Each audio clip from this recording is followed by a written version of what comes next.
Okay, good morning, and want to get a thumbs up as soon as you're ready. Got it, got it, got it, got it, got it, got it, got it, got it, got it. Very good.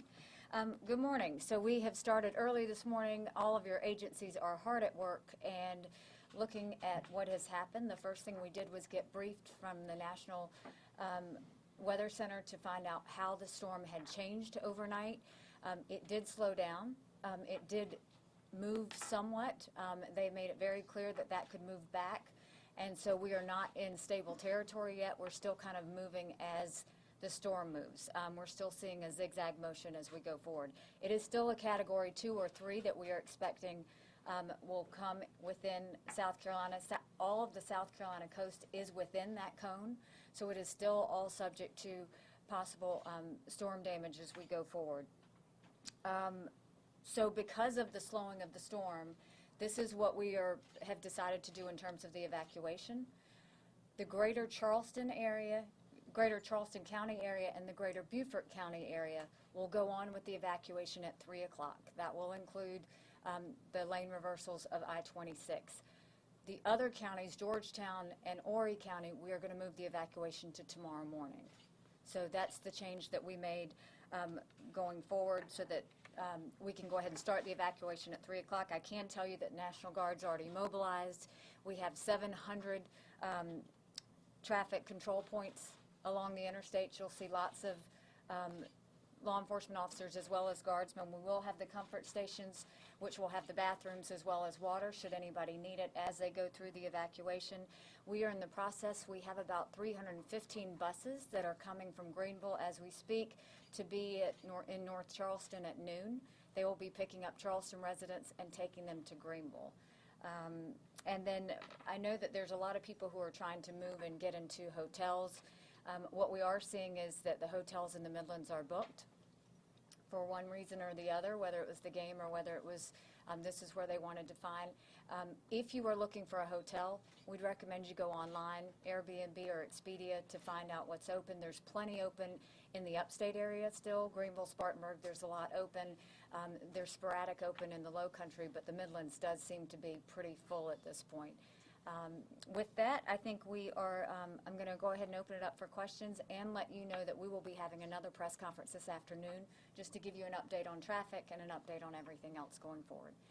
So I will open it up to any questions you may have or for anyone else. Governor, what federal assets do you guys have in place at this time, and what's the situation status of those federal assets? Well, we've already asked for the federal assets. I think the main thing would be the helicopters. General, do you want to? Yes, ma'am. We're not employing any federal assets at this time, but we do have a tie out to federal and EMAC assets from our neighboring states, especially Tennessee, Kentucky, and Louisiana. So we're well positioned there. All of the liaison officers are on board right now here at the Emergency Operations Center, so we're prepared to draw anything that we may need. And any problems with gas supplies, gas lines, outages, shortages? So we did see some, Dukes, if you don't mind, we did see, I know that there were some outages yesterday. Those are in our smaller gas stations, because a lot of what happens is when you do an evacuation, the smaller tanks, they can only hold so much. I think the bigger gas stations are still doing well. Dukes, do you have anything you want to add to that? The gas supply is good. The stations are running out of gas intermittently. It's a matter of getting those the carriers to the terminal and refilling. But we are hearing of no shortage of the gas supply. Right. Any other questions? Are you planning on doing any sort of executive order to prevent price gouging? So we've already done that, and we are keeping an eye on that, and then we are also working with the Attorney General on the price gouging. Have there been any reports of price gouging at this point? You know, I've seen a couple of things on social media, none exact yet, but I mean, we will have people out on the roads checking that just to make sure. And we would ask that anyone that does see any sort of price gouging going on, that they contact, whether it be EMD, and let us know, and then we'll go from there. I don't know if this is for you or maybe one of the Highway Patrol. Does staggering the evacuation make it easier because it's not all going on at the same time, or does it make it harder because you're having to concentrate here and then move here? No, we're very comfortable with the phasing in that we're doing. What we're trying to do is actually, because the storm changed, we are changing with the storm, and I think that's very important that we just make sure that we do it in phases as we see that change. Beaufort and Charleston definitely need to go ahead and plan on evacuating at 3, but we saw that because the storm had slowed down, we can move that evacuation for Georgetown and Horry to tomorrow morning. Should that make the roads a little less crowded maybe? I think, you know, whereas I saw a lot of reports where 1 million people being evacuated, you're looking now about 250,000 is what we're looking at in terms of evacuations, and that does not count tourists. So that's today 250,000 and then tomorrow will be a different number. I think that's right. Is that right? Yes, ma'am. Yes, Around yes, there. that is right.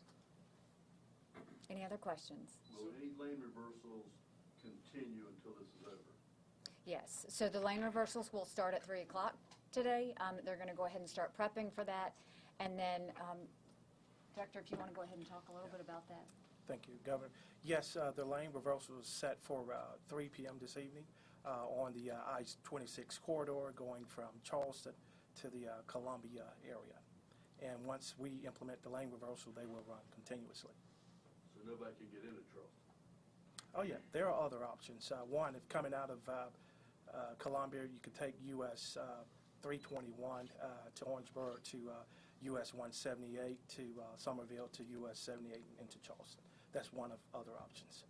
And that again was the reason that we wanted to focus on clearing out the Midlands, is because when you have those numbers coming through, we want to make sure we have as many people off the road as we can so that everybody can get through to their evacuation stop.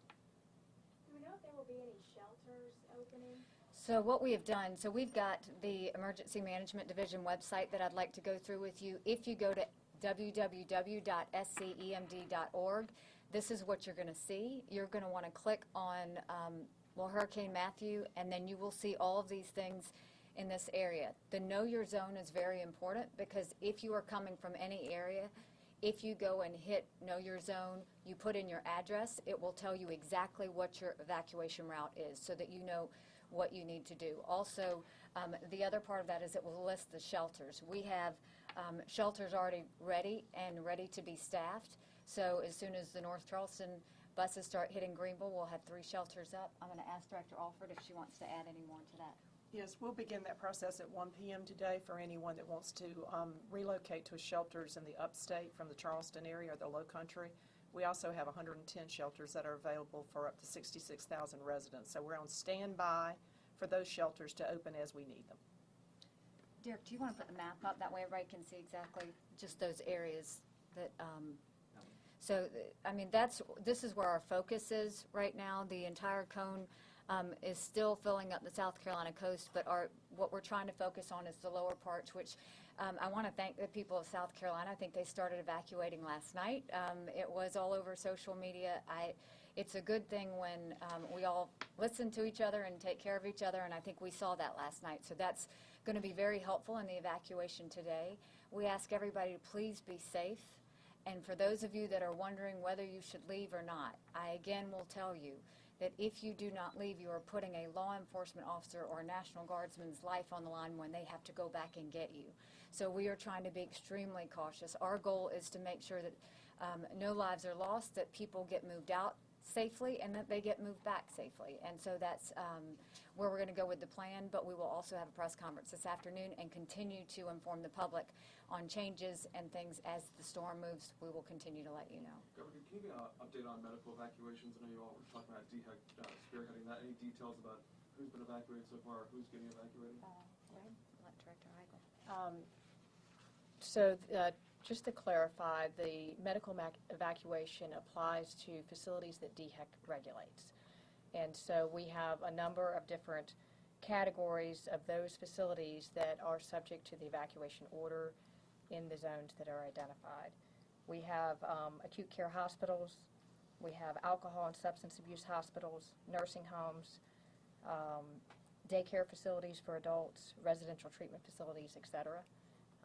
And so we are working with facilities to make sure that they have their needs accounted for.